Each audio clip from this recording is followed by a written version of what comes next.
누군가를 믿는다는 건 어려운 일이죠. 특히 그 대상이 가족이라면 그 믿음의 무게는 더더욱 크고 무거워지기 마련입니다.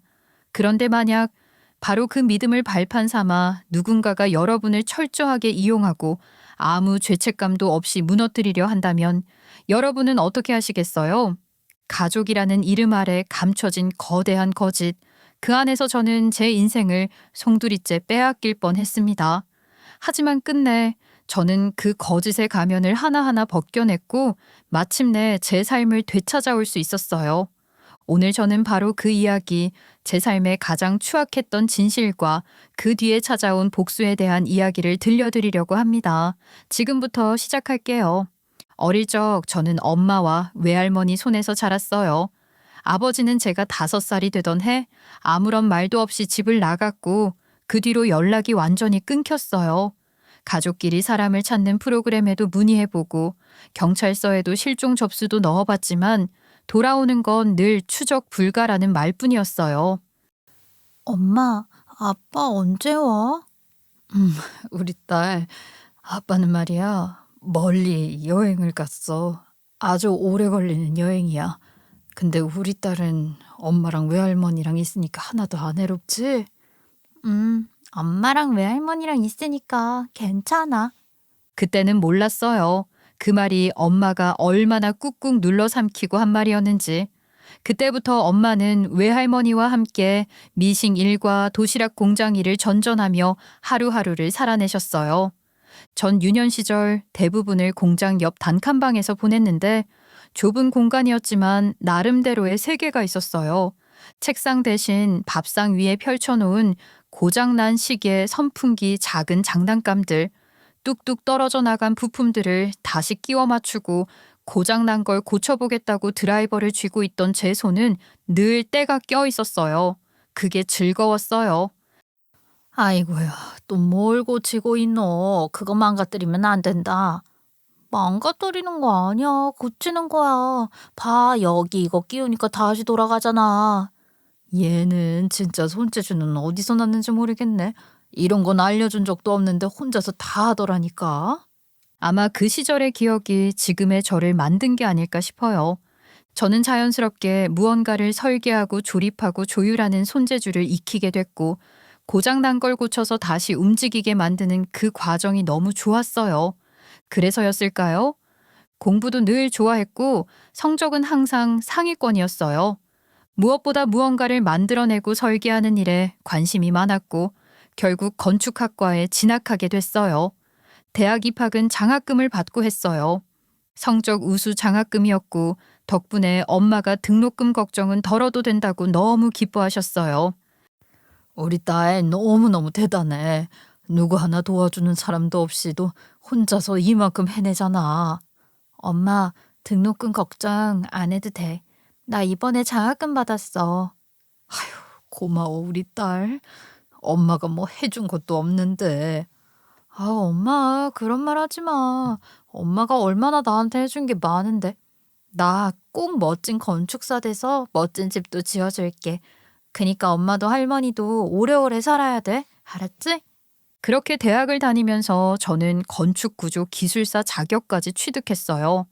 건축구조 기술사는 건물이나 다리가 무너지지 않게 안전하게 설계하고 감리하는 일을 하는데 특히 지진이나 붕괴 같은 재난에 대비한 방지 설계 쪽으로 특화된 분야였어요.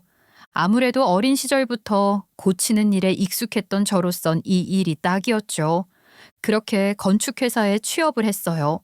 업계에선 기술력과 신뢰를 동시에 인정받는 곳이고 저 역시 그 안에서 능력을 인정받아 젊은 나이에 팀장 직책까지 맡게 됐어요. 누구보다 치열하게 달려온 결과였고 누구보다 자부심을 갖고 일했어요. 그런 제 앞에 어느 날 남편이 나타났어요.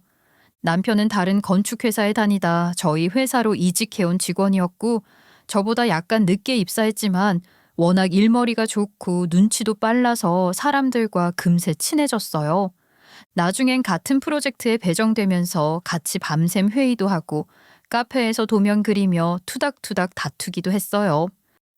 아니, 이건 구조선 뺄 수가 없다고 몇 번을 말해. 그거 빼면 전체 하중이 달라진다니까? 그럼 반대쪽 기둥을 조정하면 되잖아. 그게 왜 안 된다는 건데? 아, 진짜 이 사람 고집도 보통이 아니네. 너도 만만치 않거든? 나랑 똑같이 고집불통이야. 그렇게 투닥거리다 보면 어느새 웃고 있었고 어느 순간부터인가 저는 그 사람의 말투나 표정 하나에 괜히 신경이 쓰이기 시작했어요. 일하면서 티격태격하는 게 오히려 편해졌고 주말에도 같이 밥 먹고 영화도 보고 친구처럼 지내던 시간이 조금씩 연애로 바뀌었어요. 그런 그가 처음 자기 집안을 소개했을 땐 솔직히 놀랐어요. 생각보다 꽤 부유한 집안이더라고요. 알고 보니 남편 아버지가 투자 회사를 운영하고 있었고 남편은 꽤나 금수저로 자란 케이스였죠. 그러던 중 남편이 회사에 계약 하나를 물고 온 거예요. 다름 아닌 시부가 운영하는 회사 건물을 증축하게 됐고 시부가 저희 회사에 설계를 맡기고 싶다고 하셨다는 거였죠. 제가 그 프로젝트의 구조 설계를 담당하게 됐고 자연스럽게 시부와도 인사를 나누게 됐어요. 그래요. 요즘 젊은 사람들 중에 보기 드문 친구네. 눈빛이 아주 살아있어. 이 사람은 그냥 도면만 들여다보는 사람이 아니야. 현장을 아는 사람 같아. 맞아요. 우리 회사에서 제일 꼼꼼하고 제일 책임감 강한 팀장이에요. 그래. 아주 마음에 들구먼. 야, 이 친구가 며느리감이라면 나야 두말할 것도 없지. 처음엔 농담처럼 흘러가는 말인 줄 알았는데 그 눈빛이 농담이 아니었어요. 시부는 저를 꽤 마음에 들어하는 눈치였고 남편 역시 그걸 편하게 받아들이더라고요. 솔직히 저는 좀 부담스러운 마음도 없진 않았어요. 남편 집안이 꽤 유복한 편이었고 저는 엄마랑 외할머니 손에 자라 공장 단칸방에서 컸으니까요. 그런 격차가 은근히 마음을 짓누르기도 했죠. 당신 집 되게 좋은 집이더라. 응? 아, 그거? 뭐 그냥 좀 오래된 집일 뿐인데 할머니 할아버지 사시던 곳이거든. 솔직히 나 조금 주눅 들었어. 너무 다르잖아. 나는 단칸방에서 컸고 당신은 그 얘기 또 할래? 아, 나는 당신이 어디서 컸든 상관없다니까. 오히려 당신 어머니랑 외할머니 이야기 들을 때마다 존경스럽더라. 진심으로. 그 말에 저는 울컥했어요. 아무렇지 않게 꺼낸 제 과거를 이렇게 따뜻하게 안아주는 사람이 있다는 게 믿기지 않았어요. 그렇게 연애를 이어가던 저희는 자연스럽게 결혼을 약속하게 됐어요. 처음엔 불안하기도 했어요. 너무 다르게 살아온 두 사람이 하나의 가족이 되는 게 과연 쉬운 일일까 싶었으니까요. 하지만 남편은 늘 그런 걱정을 먼저 알아채고 말없이 손을 잡아줬어요. 우리 엄마한테도 당신 얘기 많이 했어. 진짜 좋은 사람이라고. 엄마도 너 많이 궁금해하시더라. 한번 인사드리러 가야겠네. 내가 장담하는데 엄마가 당신 되게 좋아하실 거야. 우리 엄마 밖에서야 까칠하다고 소문났지만 가족한텐 되게 따뜻한 사람이거든. 솔직히 까칠하기로 소문났다는 말을 듣고 처음 시댁에 인사드리러 갈 때 마음을 단단히 먹었어요. 그런데 의외로 시모는 굉장히 살가운 사람이었어요. 딱히 고압적인 분위기도 아니었고 오히려 친근하게 대해주시더라고요. 아이고야, 얼굴이 참 복스럽게 생겼네. 요즘은 이런 인상이 보기 힘들지. 형욱이 너 이렇게 예쁜 애를 지금까지 숨겨놓고. 아, 아닙니다. 저야말로 뵙게 돼서 너무너무 영광이에요. 나는 말이야, 며느리도 다 내 자식 같아. 여자들끼리는 편하게 지내야지. 나중에 우리 같이 찜질방도 다니고 그러자. 난 그런 게 또 소원이거든. 솔직히 그런 밝고 활달한 성격이 조금은 부담스럽기도 했지만 나름대로 잘 해보려는 모습이 느껴져서 저도 마음을 놓게 됐어요. 그렇게 결혼 준비는 순조롭게 흘러갔고 남편과 저의 사이도 한결 편안해졌어요. 직장에서는 프로젝트 마무리에 집중했고 시부 회사를 짓는 일도 착착 진행되어 갔죠. 시부 회사 프로젝트는 전체적으로 순조롭게 진행되고 있었어요. 구조 검토와 외부 유리 마감 전 마지막 점검이 병행되던 시기였고 특히 루프탑 설비 쪽은 밀린 자재가 도착하면서 일정이 조금 타이트하게 돌아가고 있었어요. 공사 마무리 단계라 다들 긴장의 끈을 놓지 않고 있었지만 워낙 일정이 타이트했던 터라 저를 포함한 실무진들은 외부 회의를 마친 뒤 거기서 바로 퇴근을 한 날이었어요. 그날 오후 늦게 시부가 갑자기 현장에 들이닥쳤다는 거예요. 원래 공사 현장 방문은 사전 조율을 통해 정해진 루트를 따라야 하는데 시부는 자신의 회사 건물이라는 이유로 현장을 자주 즉흥적으로 방문하시는 스타일이었거든요. 그런데 그만 안전 직원들도 없이 위를 살피겠다며 올라갔던 시부가 추락을 하고 만 거예요. 저는 병원에 실려갔다는 연락을 받고 부랴부랴 병원으로 향했고 긴급 이송된 시부는 허리뼈, 정확히는 요추 부분이 심각하게 손상된 상태였어요. 추락 충격으로 인해 신경이 눌렸고 결국 하반신 마비 판정을 받으셨죠. 보호 장비도 없이 혼자 진입했던 게 결정적인 사고 원인이었어요. 시모는 병원 응급실에서 난리를 치셨어요. 어쩔 거냐? 이게 다 누구 때문인데? 구조가 어쩌고 설계가 어쩌고 해도 다 헛소리지. 우리 양반 이렇게 만들어 놓고 이게 무슨 일이냐고? 죄송합니다. 정말 죄송합니다, 어머니. 저희 쪽에서도 현장 점검하고 내부 감사를 착수하겠습니다. 진정하세요, 엄마. 이거 누구 잘못도 아니야. 장비도 안 갖추고 어두운데 그냥 올라간 아빠가 잘못한 거지. 사실 그 루프탑 구역은 일반 출입 금지로 설정돼 있었고 구조도서와 작업 지침서에도 명확히 위험구역으로 구분해 두었어요. 낙하 방지용 난간도 있었고 주 통행구역 외에 접근 금지 안내문과 경고판도 배치돼 있었어요. 그날은 작업자 전원 철수 이후로 장비도 대부분 정리된 상황이었고요. 하지만 어쨌든 사고가 발생한 건 사실이니 결국 회사 측은 정식으로 시공사 명의의 사과문을 전달했고 시모는 정식으로 저희 회사를 상대로 손해배상 청구를 하셨죠. 저는 곧바로 내부 감사를 받게 됐어요. 당시 구조 설계 담당자로서 루프탑 설계 및 구조 검토 사항, 출입 제한 설정의 정당성, 그리고 사고 시 안전 책임 여부 등을 전부 제출해야 했어요. 며칠간 감사실에 틀어박혀 각종 문서와 CCTV, 구조도면, 현장 작업 일지 등을 총정리했죠. 팀장님, 이 부분 확인됐습니다. 루프탑은 분명 출입 제한 구역으로 설정돼 있고 안전 펜스 및 경고 표지 부착 상태도 명시되어 있네요. 특별한 문제는 없어 보입니다. 혹시라도 놓친 부분은 없는지 다시 한번 확인해 주시겠어요? 사고가 났으니까 아무리 형식상 문제가 없다 해도 그날 그 시간대 제 판단이 정말 충분했는지 아직도 계속 돌아보게 돼요. 결국 감사팀은 설계 및 안전관리 지침상 팀장 책임은 없다는 결론을 내렸고 저는 법적 책임에서는 벗어났어요. 하지만 마음은 무겁기만 했어요. 제가 맡은 설계 구역에서 그것도 직접적으로 연관된 사람에게 그런 사고가 났다는 것 자체가 버거운 감정이었죠. 무거운 마음에 힘들어하는 저를 남편이 먼저 위로하더라고요. 당신 잘못 아니야. 아버지가 워낙 현장 욕심이 많으셔서 그래. 늘 본인이 직접 봐야 직성이 풀리는 분이거든. 나도 수십 번 말렸는데 절대 안 들어. 이번에도 그냥 기어이 혼자 올라가신 거야.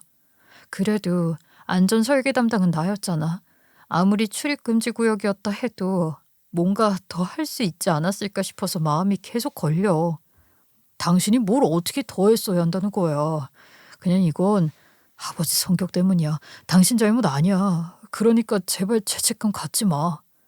며칠 뒤 저는 용기를 내 시아버지 병문안을 갔고 병실 침대에 누워 계시던 시아버지는 제가 들어서자마자 눈을 돌리셨어요. 살짝 창백한 얼굴이었지만 눈빛은 여전했어요. 그래, 왔구나.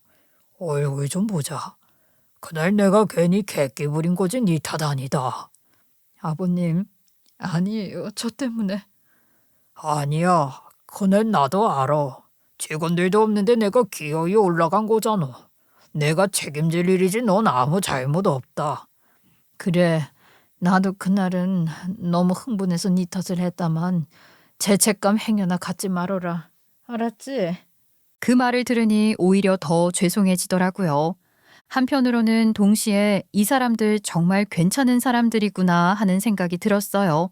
사고가 났음에도 저를 원망하거나 밀어내지 않고 오히려 안심시키려는 시부모의 태도는 진심이었고 저는 그 진심에 감동받았어요. 나 말이지. 이거 다시 일어서려고. 마비라고 해서 바로 포기하긴 너무 아까운 인생이거든. 재활 열심히 하면 뭐 다시 걸을 수 있을지 모르겠지만 일단은 몸 쓰는 건 계속 해보려고 한다. 아버님, 그럼 재활 꼭 도와드릴게요. 저희가 할 수 있는 건 뭐든 해볼게요. 그날 이후 저는 병문안을 더 자주 가게 됐어요. 재활병원으로 옮긴 뒤에도 일주일에 두세 번은 짬을 내서 들렀고 시부가 받는 재활도 응원했어요. 시모도 처음엔 날카롭게만 보였던 인상이 점점 누그러지더니 함께 병원 식당에서 밥도 먹고 이야기도 나누게 되었어요. 아가, 이렇게 자주 와주니까 내가 다 고맙다. 형욱이 놈은 일하느라 정신없고 난 이런 거 혼자 다 감당할 줄 알았는데 네가 있어서 내가 훨씬 든든해. 어머님, 많이 지치시죠? 지치지. 근데 이런 일이 닥쳐봐야 사람 마음이 뭔지 알아. 다 지나고 나면 이렇게 곁에 있어주는 사람이 누군지 그게 제일 중요해. 그 말을 듣고 나니까 그동안 시모에게 가졌던 긴장감이나 경계심 같은 게 자연스럽게 사라졌어요. 그렇게 저희는 진짜 가족이 되기 위한 한 걸음을 내디딘 셈이었어요. 시부모 두 분은 이후에도 저를 정말 많이 아껴주셨고 그런 순간순간마다 저는 그동안 나름 버텨온 제 인생의 굴곡들이 조금은 보상받는 기분이 들었어요. 그렇게 저희는 진짜 가족처럼 서로를 조금씩 이해하고 아껴가는 관계가 되어가고 있었죠. 그런데 그렇게 평온하게 흘러갈 줄 알았던 일상이 어느 날 아주 뜻밖의 방향으로 무너져 내렸어요. 회사에서 한창 경쟁 입찰을 준비 중이었는데 저희 구조 설계팀에서 만든 고급 설계안이 경쟁사 입찰 제안서에 유사하게 들어가 있다는 보고가 들어온 거예요. 처음엔 설마 싶었어요. 워낙 트렌드가 비슷한 업계이다 보니 그런 경우가 종종 있었거든요. 그런데 설계 구조나 핵심 하중 분산 아이디어, 모델링 방식까지 거의 100% 동일하다는 거예요. 보안팀이 곧바로 비상체제로 돌입했고 외부 유출 가능성을 두고 전사적 조사가 시작됐어요. 그리고 그 결과가 나왔을 때 제 눈앞이 새하얘졌어요. 유출된 최종 파일의 마지막 열람 IP와 서버 수정 기록이 제 개인 노트북과 일치한다는 거였거든요. 팀장님, 혹시 지난달 중순에 해당 파일에 접근하신 적 있으신가요? 네, 아니요, 전혀요. 해당 설계는 그제 제가 백업 폴더에 넣어둔 뒤로 건드리지도 않았어요.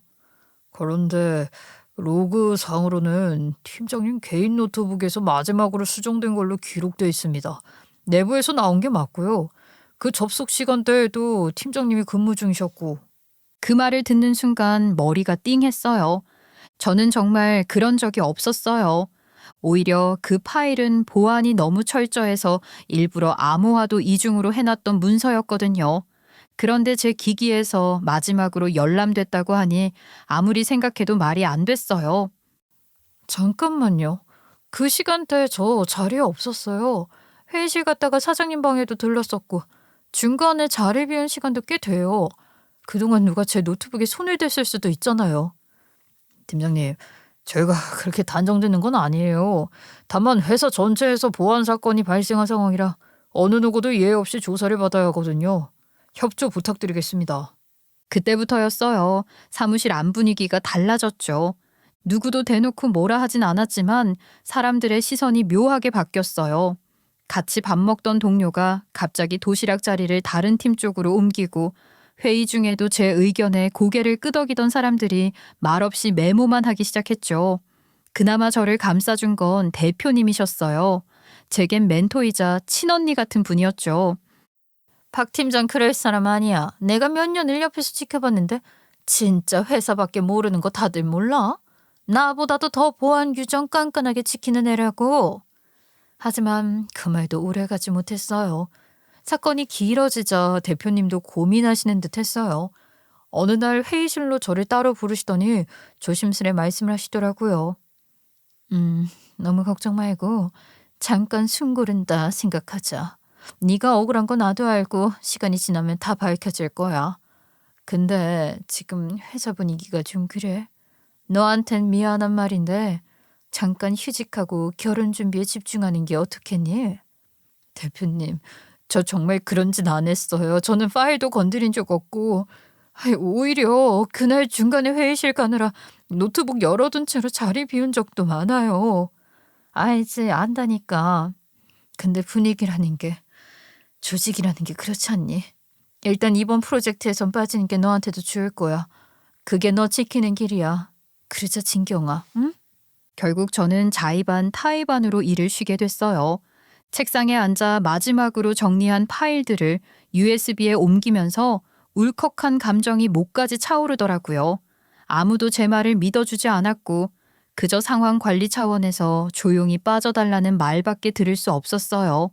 집에 돌아와도 머리가 복잡했어요. 저와 함께 설계안을 만든 팀원들 얼굴이 계속 떠오르고 어떻게 이런 일이 벌어질 수 있는 건지 스스로 수십 번 자책했어요. 노트북을 열었다 닫았다 하기를 반복하며 증거를 찾으려 했지만 이미 서버 로그는 본사 보안실로 넘어간 상태라 제가 따로 확인할 수 있는 건 없었어요. 그 와중에도 제 곁을 지켜준 유일한 사람은 역시나 남편이었습니다. 힘들지? 나도 마음이 무겁다. 근데 나는 당신 믿어. 이 시기 지나면 반드시 회복될 거야. 내가 진짜 억울한 건 아무도 내가 아닐 수도 있다는 가능성을 생각조차 안 해줬다는 거야. 누군가 노트북을 썼을 수도 있고 의도적으로 나한테 덮어씌운 거일 수도 있는데 그냥 무조건 너다. 그런 분위기로 끝나는 거라고. 그렇게 안 끝나게 내가 도와줄게. 당신이 모르는 정보도 있을 수 있으니까 나도 따로 알아볼게. 회사에서 계속 조사도 해보고 사람들한테도 잘 말해볼게. 정말 그렇게 말해줘서 고마워. 당신마저 안 믿었으면 난 진짜 끝났을 거야. 남편은 그렇게 제 옆에서 묵묵히 버팀목이 되어줬어요. 저는 그 믿음 하나에 기대어 억울함도 잠시 접고 결혼 준비에 매달렸어요. 혼수 체크리스트, 식장 예약, 양가 일정 조율, 아무 일 없다는 듯 겉으로는 웃으며 준비했지만 속은 늘 뭔가 쿡쿡 쑤시는 기분이었어요. 내가 하지도 않은 일로 이렇게 모든 게 무너질 수 있다면 사람 하나 부수는 건 정말 쉬운 일이구나 싶더라고요. 그렇게 마음 한구석에 커다란 무게를 안은 채 저희 결혼식 날이 점점 다가오고 있었어요. 시부는 휠체어 타고 상견례도 하고 결혼식도 참석했고 그렇게 정신없는 가운데 결혼식은 치러졌어요. 복잡한 심경이었지만 그래도 좋은 사람들 만나 결혼 생활 한다는 걸 위안 삼았죠.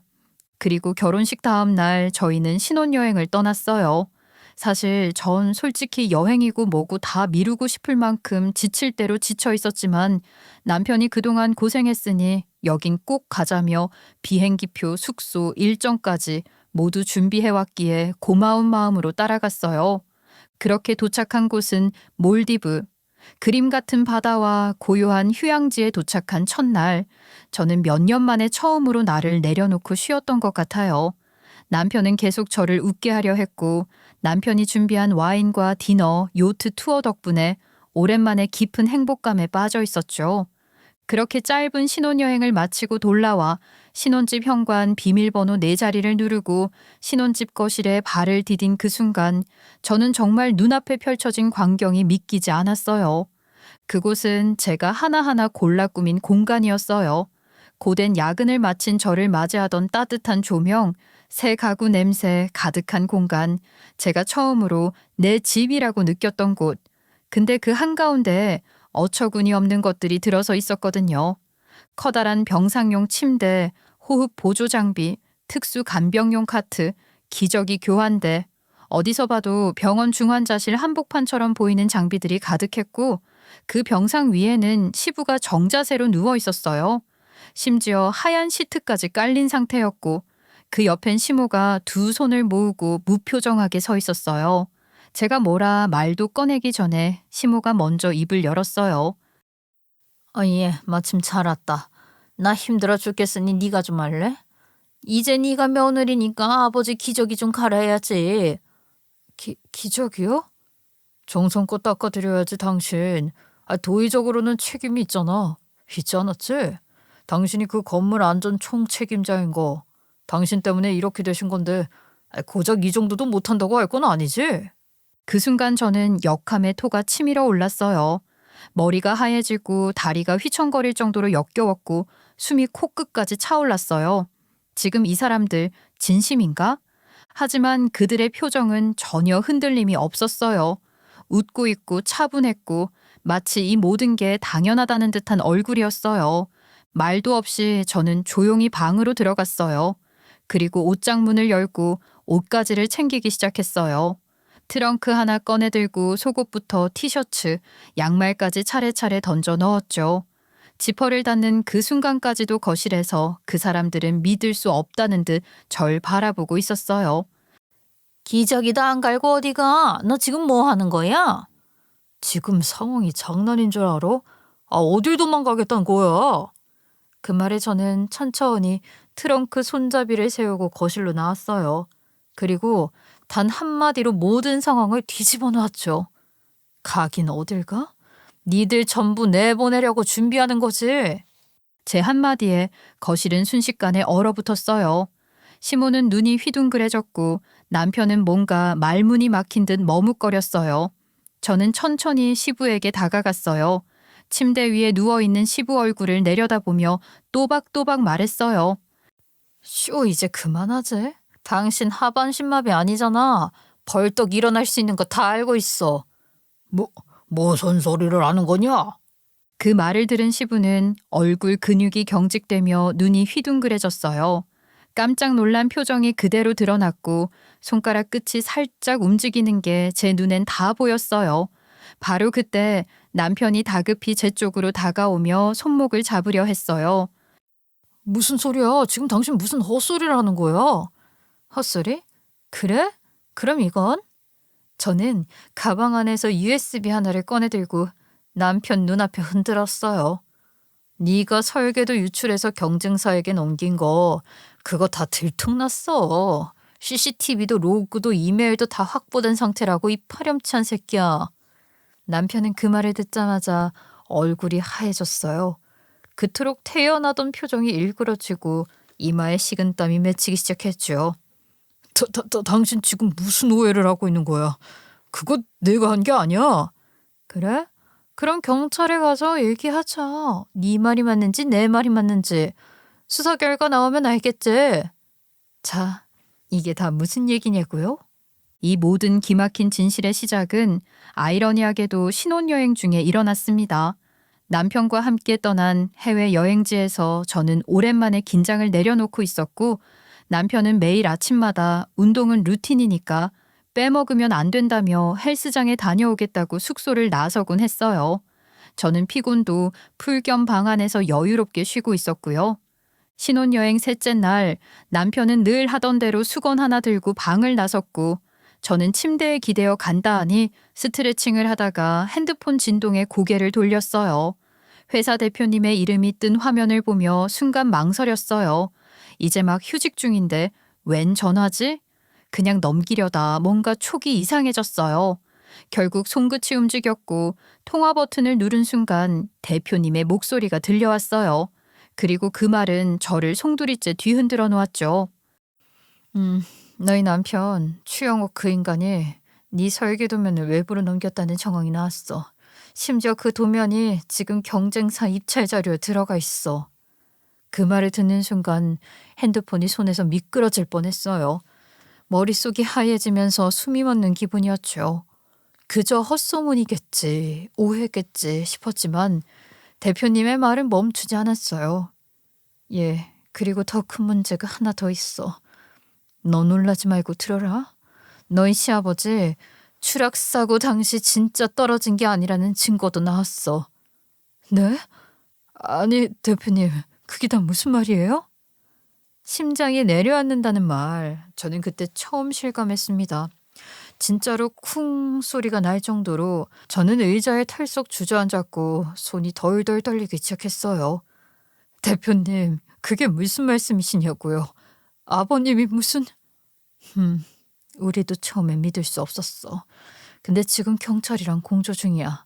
수사 진행 중이라 너한테 미리 말하는 건 조심스러운 일이지만 네가 혹시나 위험해질까 봐 말해두는 거야. 네 남편도 공범이라는 정황이 있어. 그러니까 절대 티내지 마. 알았지? 그 뒤로 저는 말이 나오질 않았어요. 핸드폰을 쥐고 있었지만 그 어떤 대답도 할 수 없었어요. 대표님은 잠시 숨을 고르더니 단호하게 당부하셨죠. 신혼여행 끝나고 돌아올 때까지만 절대 티내지 말고 평소처럼 지내. 우리가 이메일로 모든 자료 넘겨줄 거니까 혹시라도 위협을 느끼면 바로 경찰에 연락하고, 그리고 너 돌아오는 날 연락 주면 경찰 출동 준비해서 일가족 다 한 번에 체포할 거니까. 알았지? 전화를 끊고 나서 한참을 멍하니 앉아 있었어요. 머릿속이 복잡하다 못해 공포스러웠어요. 제가 지금까지 믿고 의지해온 사람들이 사실은 저를 바보처럼 기만해온 사람들이었다는 사실은 너무나 끔찍했어요. 그날 밤 저는 처음으로 남편 얼굴을 똑바로 쳐다보지 못했어요. 왜 이렇게 조용해? 몸이라도 안 좋아? 아니, 그냥 조금 피곤해서. 그러면 얼른 자자. 내일 아침에 근처 트레킹 코스 좋다던데. 거기 가보자. 그런 말조차 이제는 속이 뒤틀릴 정도로 역겹게 들렸어요. 저는 속으로 되뇌었죠. 그래, 내색하지 말자. 지금은 일단 이 인간들 하는 짓 다 지켜보자. 끝까지. 그 후로 저는 매일 밤 대표님이 보내주는 이메일을 통해 수사 진행 상황을 확인했어요. 첫 번째로 도착한 파일엔 현장 덤프트럭 블랙박스 영상이 있었는데 거기엔 충격적인 장면이 담겨 있었어요. 시부가 루프탑에서 추락하기는커녕 누가 달려오자 넘어지는 쇼를 하며 스스로 핸드폰으로 구급차를 부르는 모습이 그대로 찍혀 있었던 거예요. 주변엔 난간도 그대로고 구조물 파손 흔적도 없었어요. 그는 아주 멀쩡한 걸음으로 철골 사이를 지나고 있었고 허리를 쥐며 떨어졌어요 라는 전화를 하고 있었어요. 병원은 시부의 오랜 친구가 하는 곳이었고 무슨 수를 썼는지 가짜 진단을 내려준 거였고요. 진단서 위조, 보험 사기, 공문서 위조, 형사 책임 회피 목적의 사기극까지. 이거 그냥 작은 사고가 아니야. 우리가 보상금까지 다 줬잖아. 더 기가 막힌 건 이게 단순히 보험금이나 보상금이 목적이 아니었다는 사실이었어요. 경찰이 조사한 바에 따르면 시부는 자신이 운영하던 투자 컨설팅 회사에서 유사 펀드 사기를 벌인 혐의로 고소를 앞두고 있었고 피해자들도 속속 고소장을 접수하던 상황이었대요. 그런데 갑자기 사고로 하반신 마비가 됐다는 소식이 퍼지면서 몇몇 피해자들은 환자에게 책임 묻는 게 너무하다며 고소를 철회했어요. 시부는 바로 그걸 노린 거였어요. 자신의 책임을 피하기 위해 판단 능력결여 환자로 위장해 수사를 흐리려 했던 거죠. 남편도 만만치 않았어요. 제 노트북에서 설계도를 빼낸 최종 접속자는 남편 아이디였고 당시 회의 시간대에 제가 자리를 비운 사이였다는 것도 CCTV를 통해 확인됐어요. 이메일 복구 프로그램을 통해 복원된 데이터엔 남편과 경쟁사 담당자 간의 계약 관련 내용이 고스란히 담겨 있었고 그 안엔 충격적인 한 문장이 있었어요. 설계도 넘기고 내부에서 뒤집어 씌우는 쪽으로 처리해놨습니다. 이직도 못하게 묶어둘 수 있어요. 정말 한 글자 한 글자 읽을 때마다 피가 거꾸로 솟는 기분이었어요. 남편은 제가 죄책감에 사로잡히도록 교묘하게 만들었고 시부는 그 죄책감을 이용해 평생을 헌신적으로 간병하게 만들 생각이었던 거죠.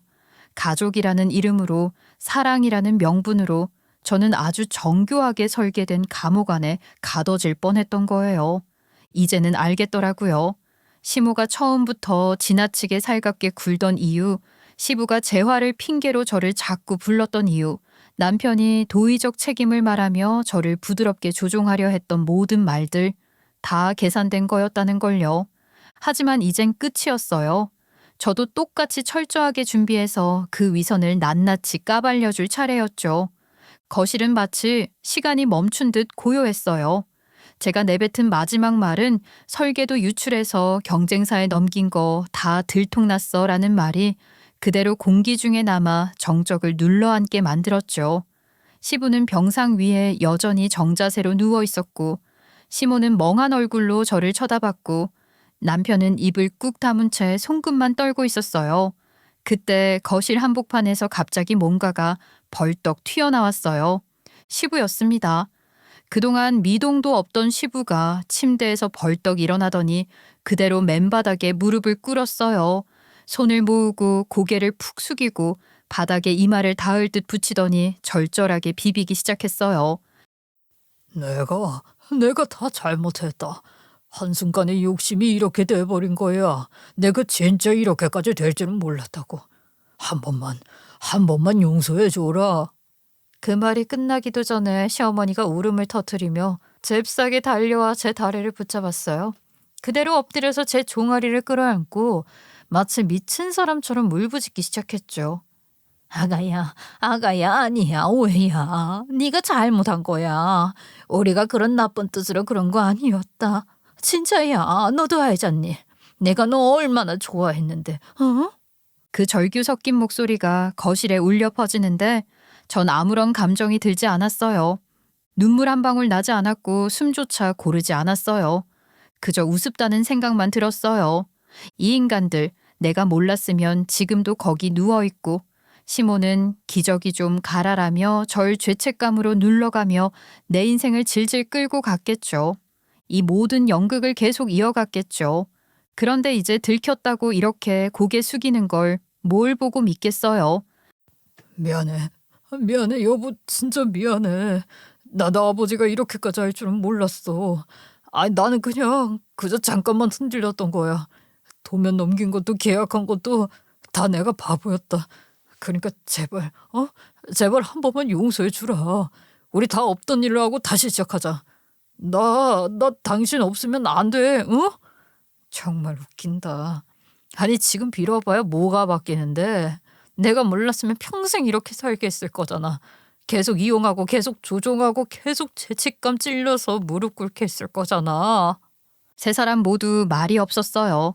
시부는 입술을 꾹 깨물고 고개를 숙였고 시모는 울다 말고 입을 틀어막았고 남편은 손을 덜덜 떨며 바닥을 바라보고 있었어요. 저는 천천히 소파 쪽으로 가 가방 안에서 준비해둔 서류철을 꺼냈어요. 그리고 하나하나 테이블 위에 펼쳐놓기 시작했어요. 이건 당신이 추락하지 않았다는 블랙박스 영상 캡처본. 루프탑 위에서 구급차 부르는 당신 얼굴 아주 선명하게 나와 있더라. 첫 번째 서류가 탁 소리를 내며 테이블에 놓였고 그 위에 두 번째 서류를 폭에 올렸어요. 그리고 이건 병원에서 온 공식 회신서. 입원 기록 없다고 하더라. 유추 손상 진단도 전산에 없고 진단서도 발행된 적 없대. 시부 얼굴이 점점 하얘졌어요. 손끝이 경련처럼 움직였고 침대 프레임을 덥석 잡더니 그대로 주저앉듯 털썩 앉았어요. 모 시어머니는 벌써 고개를 젓고 있었죠. 이마를 바닥에 비벼가며 울먹였어요. 아가, 우리가 잘못했다. 이 시애비가 회사에 일이 있어 그걸 좀 회피하려다 보니 아무리 생각해도 이 방법밖에 없더구나. 그래도 이건 아니라고 내가 말렸어야 했는데 그러질 못했어. 근데 이거 그냥 덮고 넘어가면 안 될까? 그래, 당신 속인 건 정말 미안해. 하지만 이거 까발리면 우리 가족 진짜 망해. 당신도 그걸 원하는 건 아닐 거 아니야. 당신도 우리 가족인데. 가족? 이제 와서 가족 타령이니? 야, 너 정말 파렴치하다. 개새끼. 마지막으로 USB 안에 저장된 도면 파일의 사본을 인쇄한 걸 테이블 한가운데 툭 던졌어요. 여기 있다. 네가 넘긴 도면. 원본은 우리 회사 서버 안에 있고 사본은 법무팀과 경찰이 다 보관하고 있어.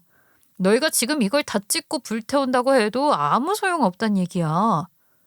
이걸 다 어떻게 모은 거야? 대체 언제부터 알고 숨긴 거냐고. 넌 그게 궁금하니? 니들이 지금껏 그렇게 날 속여놓고. 그리고 짜증나니까 무릎 꿇지 마세요. 이제 와서 빌어봐야 소용없다고요. 이미 경찰이 다 파악한 상태니까. 그리고 나한테 무슨 짓거리 한다면 곧장 경찰한테 연락 가니까 그런 생각은 아예 집어두시고. 그 말을 끝으로 세 사람 모두 고개를 떨궜어요. 머리를 굴리려던 그 얄팍한 수가 하나하나 다 들통나니 이제 더 이상 할 말도 핑계도 없는 거겠죠. 잠시 뒤 드디어 경찰이 들이닥쳤어요. 남편까지 입국한 뒤 바로 압수수색에 착수한 거였죠. 경찰관들은 한치의 주저함도 없이 각 방을 샅샅이 뒤졌고 현장에 있던 전 시부는 그대로 체포됐어요. 남편도 시모도 각각 다른 혐의로 별도 조사를 받게 됐고요. 주영옥 씨, 정보통신망 이용 촉진 및 정보보호 등에 관한 법률 위반 혐의로 체포합니다. 체포영장 제시하겠습니다. 잠시만요. 오해예요, 형사님. 제가 그런 의도가 있었던 게 아니라. 얘기는 경찰서에서 하시죠. 남편은 양손이 수갑에 채워진 채로 경찰차에 탑승했고 시부는 거들떠보지도 않고 고개를 숙인 채 끌려갔어요. 시모는 현장에서 체포되진 않았지만 명백한 공범 정황이 확인되면서 별도로 출석 통보를 받고 강제 조사를 받게 됐어요. 보험 사기 공모에 동조한 병원도 더 이상 입을 다물 수 없었어요. 보험사 측에서 자체 조사를 진행했고 병원 행정 담당자와 진단서 발급 담당 의사는 각각 조사받았고 결국 진단서 위조에 대한 공모 정황이 드러나면서 관련 의사 면허까지 정지 조치가 내려졌어요. 보험사도 손해배상 환수 절차에 즉각 착수했고 시계 지급된 보상금 전액 반환 소송이 제기됐어요. 경찰 조사 과정에서 가장 핵심이 된 건 남편의 자백이었어요. 경찰에서 처음엔 발뺌을 하다가 제가 제출한 USB 파일과 CCTV 영상, 메일 원본, 로그 기록 앞에서 결국 고개를 숙였어요. 제가 했습니다. 맞아요. 그 도면 제가 유출했어요. 큰 돈을 준다기에 그냥 충동적으로 그랬습니다. 경쟁사와 주고받은 이메일에서 금전적 대가가 확인됐습니다. 받은 돈은 어디로 보냈습니까? 제 계좌로 받은 건 맞아요. 일부는 제 계좌에 남아있고 일부는 어머니 통장으로 송금했어요. 그 자백 덕분에 제 결백은 완전히 입증됐고 회사에서는 정식으로 제 명예 회복을 위해 공지문까지 내걸었어요. 사내 메일로 전체 공지가 뜨던 날 제 핸드폰은 문자와 메신저 알림으로 폭주했어요. 과거 저를 의심했던 동료들이 하나둘씩 연락을 해오더라고요. 미안해요. 그때 아무 말도 못해서. 하지만 아니라고 믿고 있었어요.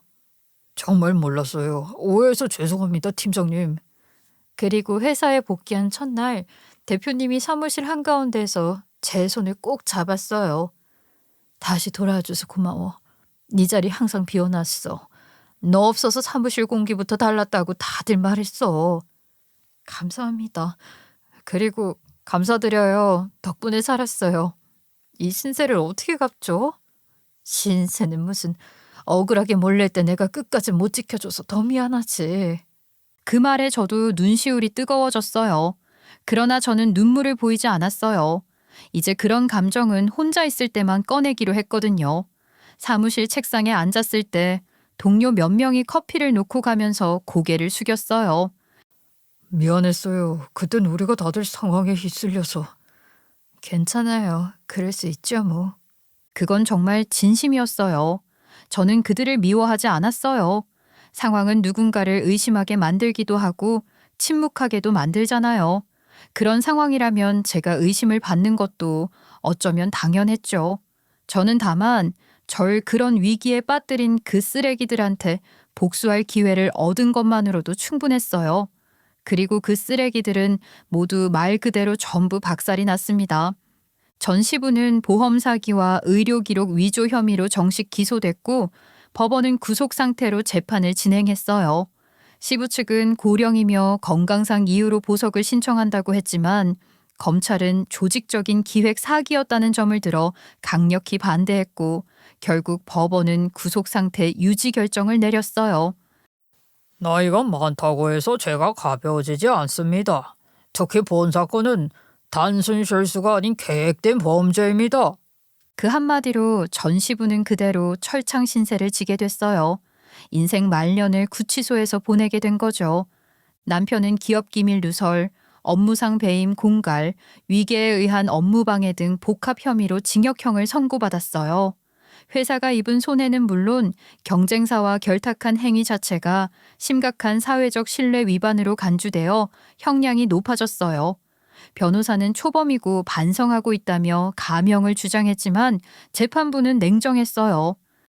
자신의 배우자를 이용해 범죄를 은폐하고 오히려 그 사람에게 책임을 전가한 점은 특히 반사회적인 행위입니다.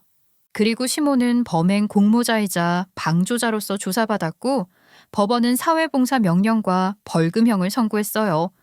그러나 거기서 끝이 아니었습니다. 시가 가족 전체를 대상으로 한 투자회사 사람들의 민사소송도 함께 제기됐고 보험사뿐 아니라 병원 측과도 법적 공방이 이어졌어요. 결국 놈들은 감당할 수 없는 손해배상 청구와 파산 위기에 몰렸고 집도 팔고 차도 팔아야 했죠. 완전히 무너진 거예요. 그들이 노렸던 보상금, 동정심, 사회적 책임, 회피 전략, 그 모든 게 물거품이 되었고 저는 그들의 인생에서 가장 지우고 싶은 이름이 되었죠. 남편은 수감된 이후 한동안 매주 편지를 보내왔어요. 미안하다, 후회한다, 용서해달라는 말뿐이었죠. 하지만 저는 단 한 장도 뜯지 않았어요. 보내는 족족 봉투도 안 뜯고 그대로 모아뒀다가 쓰레기통에 통째로 넣어버렸어요. 차라리 그 편지에 붙은 우표가 더 값어치 있어 보였어요. 그 사람 편지는 그냥 무시해. 쳐다보지도 마. 그래, 볼 필요도 없어. 후회도 감정도 필요 없어. 이제 끝났어. 모든 형사 절차가 마무리되고 나서 저는 곧바로 민사소송에도 착수했어요. 이건 감정적 복수가 아니라 마땅히 해야 할 응징이었어요. 제가 당한 정신적 피해, 명예 실추, 경력 단절, 그리고 사적인 침해에 대한 대가죠. 아무리 생각해도 그냥 넘어갈 수 없었어요. 상대는 한때 가족이라고 불렀던 인간들이지만 이건 더 이상 감정의 문제가 아니었어요. 철저히 손해를 계산하고 법적인 근거로 따져야 했던 일이었죠. 소송은 생각보다 오래 걸리지 않았어요. 제가 제출한 증거가 너무 명백했거든요. 남편의 기업기밀 유출, 시부의 보험 사기, 시모의 범행 방조 및 공모, 셋 다 그 책임에서 자유로울 수 없다는 게 재판부의 판단이었고 결국 세 사람 모두에게 연대 책임 판결이 내려졌어요. 판결문에는 아주 또박또박 적혀 있었죠. 원고가 입은 피해에 대해 피고, 추형국, 추창태, 박지련은 공동으로 손해배상할 의무가 있음. 그 문장을 읽는 순간 무거웠던 마음이 한 겹씩 벗겨지는 느낌이었어요. 누군가는 말했죠. 소송은 이겨도 마음은 편해지지 않는다고. 근데 저는 달랐어요. 이겼다는 사실보다 이제 이 사람들과 정말 아무런 관계가 없다는 사실이 너무도 가슴 벅찼어요. 그때 깨달았어요. 진짜 자유라는 게 이런 거구나. 그 이후 신혼집은 제가 정리 절차를 밟았어요. 사실 그 집은 절대로 다시 들어가고 싶지 않았어요. 침대 위에 병상용 침대가 놓이고 거실에 기저귀 교환대가 설치되고 내 삶이 짓밟히던 그곳. 아무리 좋은 구조, 아무리 잘 설계된 공간이라도 제게는 공포 그 자체였어요. 그래서 깔끔하게 매각을 택했죠. 좋은 입지라 생각보다 높은 가격에 팔렸고 저는 거기서 나온 자금과 손해배상금까지 합쳐 제 이름으로 된 집을 샀어요. 그 누구도 함부로 들어올 수 없는 집. 누구도 내 침대 옆에 병상용 침대를 밀어 넣을 수 없는 공간. 기저귀를 갈아야 한다는 말로 내 존엄을 짓밟을 수 없는 내 집을 말이에요. 엄마는 그 소식을 듣고 무척 기뻐하셨어요.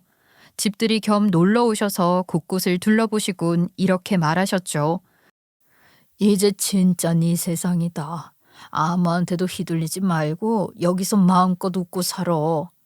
그럴 거야, 엄마. 나 이제 흔들리지 않아. 여기서부터가 시작이야. 정말 다행이었던 건 혼인신고를 미뤄둔 덕분에 이혼 절차조차 필요 없었다는 거예요. 법적으로도 저는 완전히 자유인이었고 그 어떤 서류도 인감도 서약도 제 발목을 잡지 못했어요. 가족관계 증명서에서도 그 인간들의 이름은 어디에도 없었고요. 말 그대로 저는 해방이었어요. 한참 후에 들은 얘기로는 전 시부는 여전히 수감 중이고 전 시모는 집행유예와 사회봉사 명령을 받은 이후 더 이상 동네에 얼굴 들고 다니지 못하겠다고 지방 외곽에 있는 낡은 빌라로 거처를 옮겼다고 했어요.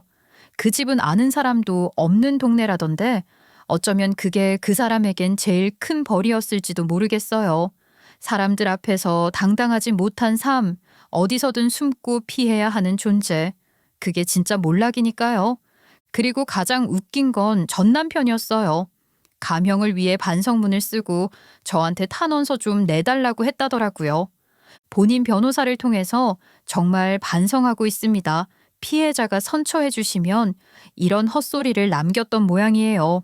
그래서 저는요, 오히려 반대 탄원서 써서 제출했어요. 이 피고인은 자신의 범죄를 배우자에게 뒤집어 씌우고 거짓말로 가정을 위장하며 지속적으로 인격을 파괴한 자입니다. 사회적으로도 윤리적으로도 엄벌에 처해져야 한다고 생각합니다.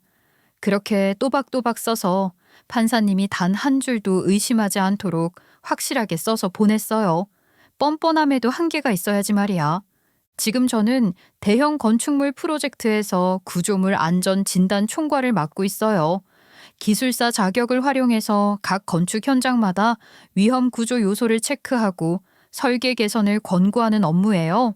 복귀하자마자 다 바로 그 자리로 추천받았고 팀을 구성할 정도로 제 역량을 인정받고 있어요. 무너질 뻔했던 제 삶은 지금 다시 튼튼하게 바로 섰고 저는 그 위에 하나하나 다시 쌓아 올리고 있어요. 그렇게 저는 제 인생을 다시 멋지게 건축해 나가고 있어요. 과거의 폐허 위에 누구보다 단단하고 정직한 나만의 세계를 만들어갈 앞으로의 나날들이 기대됩니다. 한때는 한 가족이라 믿었던 사람들이 한마음 한뜻으로 저를 기만하고 조종했다는 사실은 지금도 생각할수록 소름 끼치는 일이에요. 하지만 저는 끝까지 진실을 파헤쳤고 끝까지 저 자신을 포기하지 않았기에 결국 제 삶을 다시 제 손에 되찾아올 수 있었습니다. 앞으로도 저는 흔들림 없이 저만의 인생을 설계하고 살아가려 해요. 무너졌던 삶은 다시 세우면 되고 저를 무너뜨리려 했던 사람들은 그 밑에서 잔해처럼 남게 되겠죠. 그럼 지금까지 긴 사연 끝까지 들어주셔서 감사드리고요. 여러분의 삶엔 그 어떤 악의 잔해들도 남지 않길 진심으로 바라겠습니다.